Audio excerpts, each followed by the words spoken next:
Bienvenida, bienvenido a esta nueva inmersión.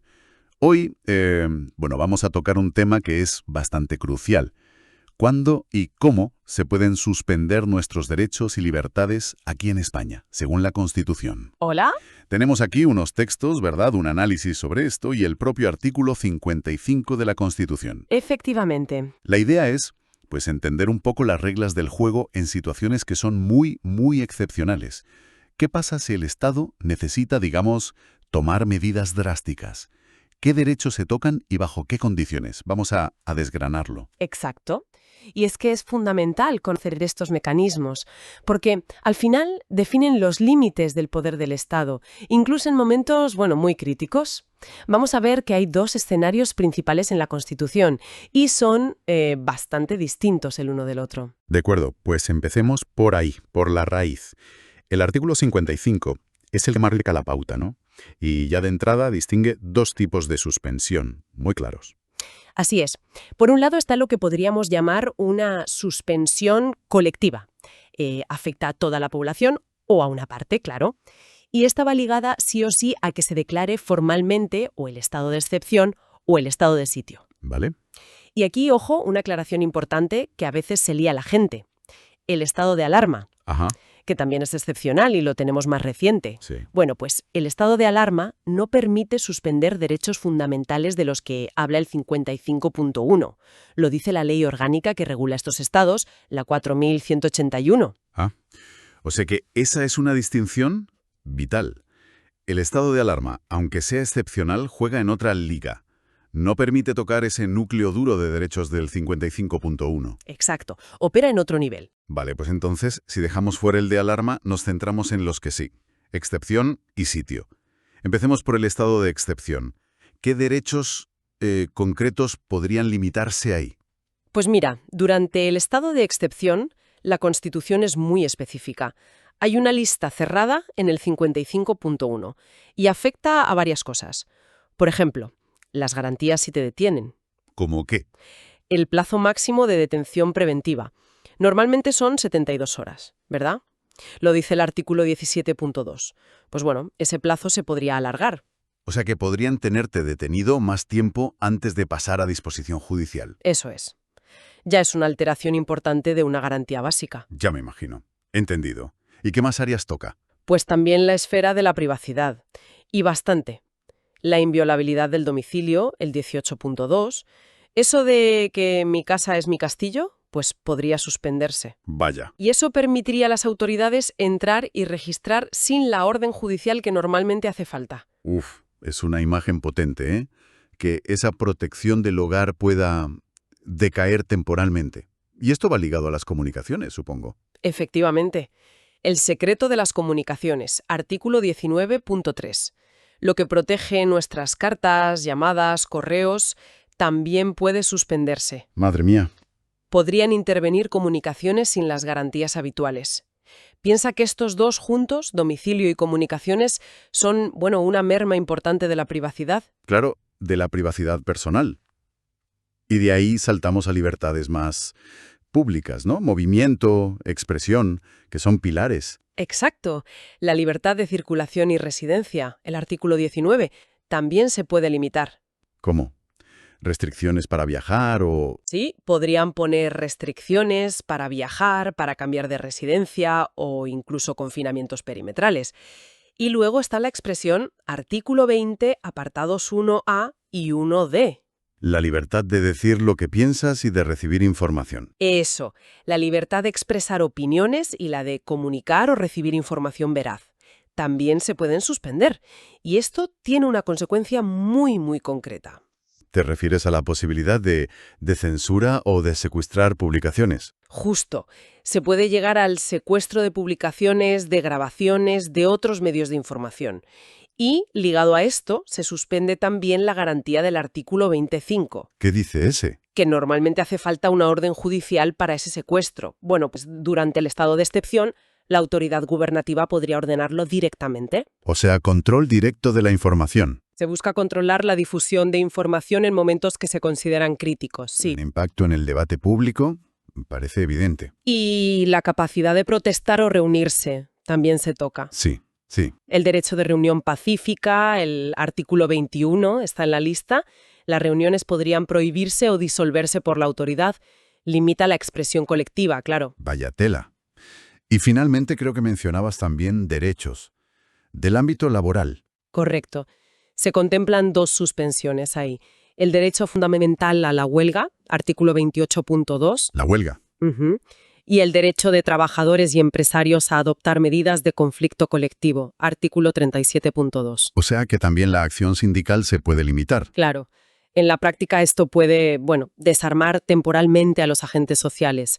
Limita mucho su capacidad de presión o de negociación en esos momentos de crisis declarada. La verdad es que la lista es extensa. Tocan nervios muy sensibles. Detención, privacidad, moverte, hablar, reunirte, la acción sindical. Es un panorama de excepcionalidad muy, muy marcado. Sí, lo es. Y el estado de sitio, que se supone que es para situaciones todavía más graves. ¿Qué añade a todo esto? Efectivamente, el estado de sitio está pensado para las crisis más gordas, digamos. Una insurrección, un ataque a la soberanía, a la integridad territorial. Situaciones límite. Exacto. Situaciones que amenazan la propia existencia del orden constitucional y que no se pueden manejar por otras vías. Por eso la Constitución permite ir un paso más allá en la suspensión de derechos. Un paso más allá. Sí. Además de todos los derechos que acabamos de ver para el estado de excepción, se añade la posibilidad de suspender uno más. Y es muy significativo. ¿Cuál? ¿Cuál es esa garantía adicional que puede caer en el estado de sitio? A ver, ¿cuáles son exactamente? Hablamos del derecho a ser informado enseguida, y que lo entiendas, de tus derechos y de por qué te detienen. El derecho a no declarar contra ti mismo, a no confesarte culpable y, muy importante, el derecho a la asistencia de abogado. El abogado.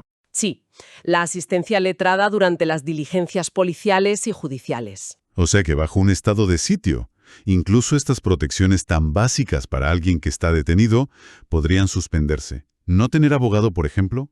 Eso dice explícitamente el artículo 55.1.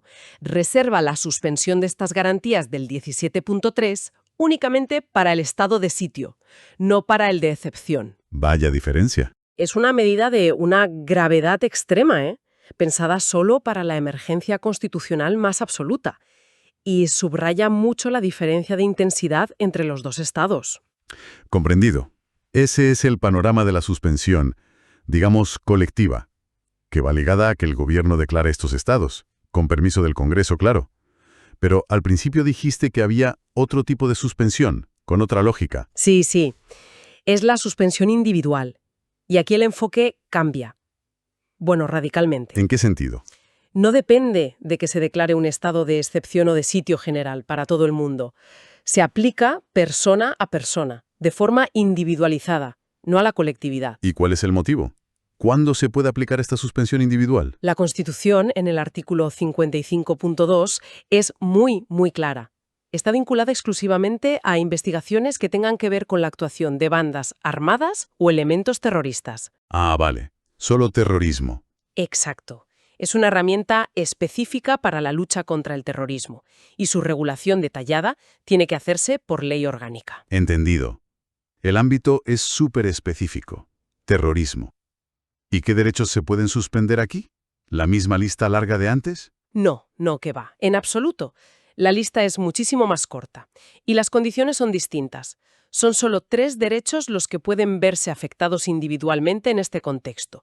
Lo permite la Constitución y lo desarrolla la ley orgánica, que en España es principalmente la ley de enjuiciamiento criminal en lo que toca a esto. ¿Y cuáles son esos 3 derechos concretos? Pues el primero ya nos ha salido antes.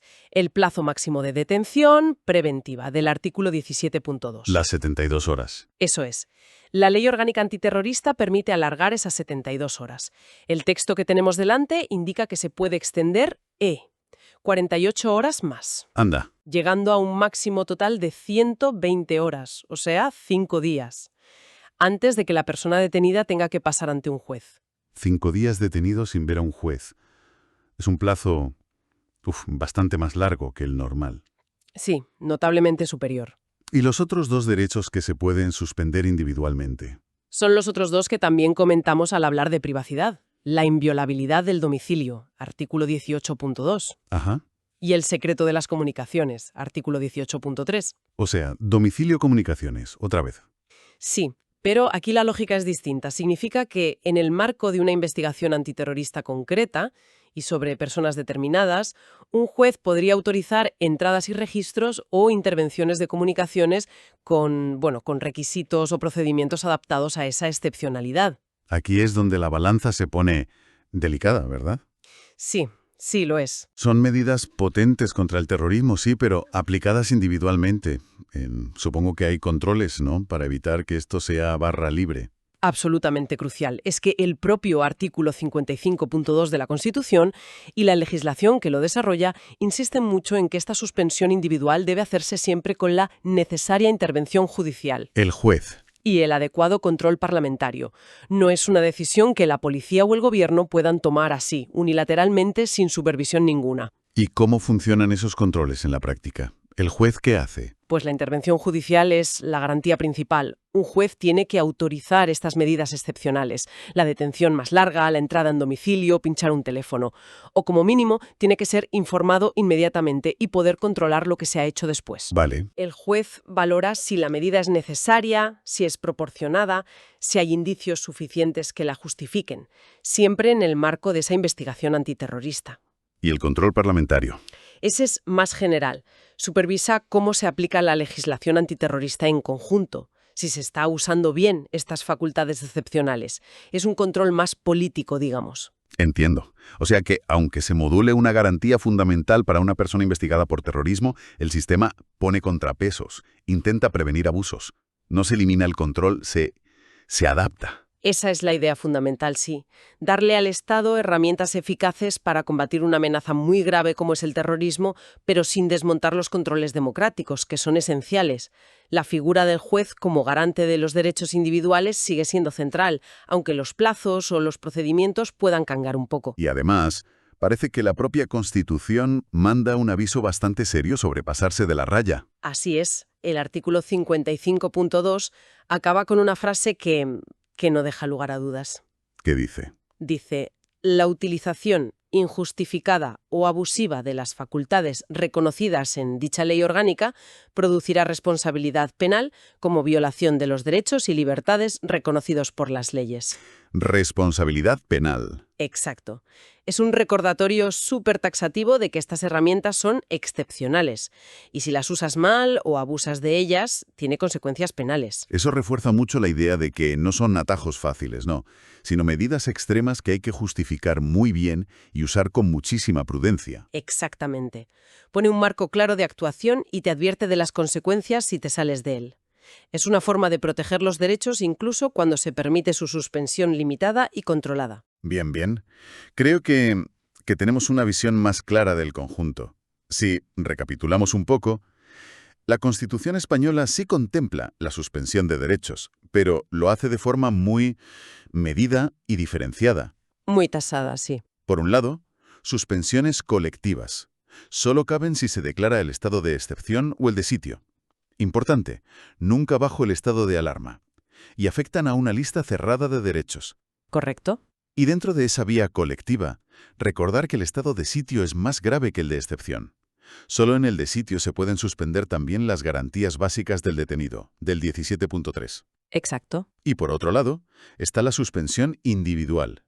Esta no necesita declarar esos estados generales, pero se limita estrictamente a personas investigadas por terrorismo. Solo terrorismo. Y aquí los derechos afectados son solo tres: plazo de detención, inviolabilidad de domicilio y secreto de comunicaciones.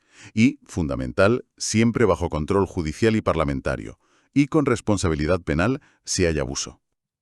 Has captado perfectamente las distinciones clave, sí.